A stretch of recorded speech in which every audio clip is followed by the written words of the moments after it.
এখানেই, একজন বলে 4 তারিখের পরে ডিজে বাজানো হবে, আর একজন বাংলার মুখ্যমন্ত্রী তিনি আজকের দিনে শ্রীধাম নবদ্বীপে মায়াপুরে গোমাতার পুজো করছেন।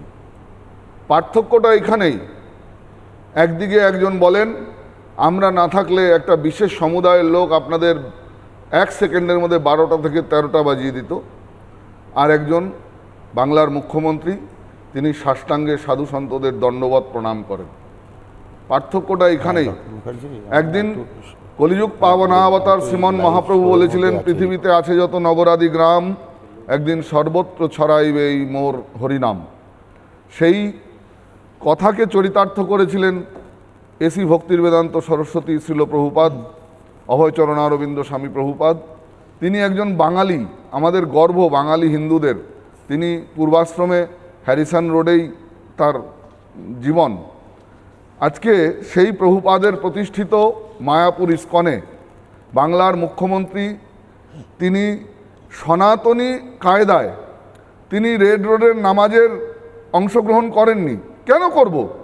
আমি মুখ্যমন্ত্রী, তিনি সবার, কিন্তু তার নিজস্ব একটা আস্থার কেন্দ্রবিন্দু আছে। সেই কেন্দ্রবিন্দু চ্যুত হয়ে মাথায় একটা হিজাব পরে অভিনয় করার দরকার নেই। তাতে বাংলার মুসলিম ভাইয়েরা কিচ্ছু মনে করবেন না। আপনি কাকে সন্তুষ্ট করতে যাচ্ছিলেন এতদিন? অতএব যার যেখানে নিজস্ব আস্থার কেন্দ্রস্থল, ঠিক, সবাইকে সম্মান করো, কিন্তু একদম বাধ্য করেনি। ঠিক কথা। আজকে আমরা দেখলাম বাঙালি হিন্দু হিসাবে আমরা গর্বিত।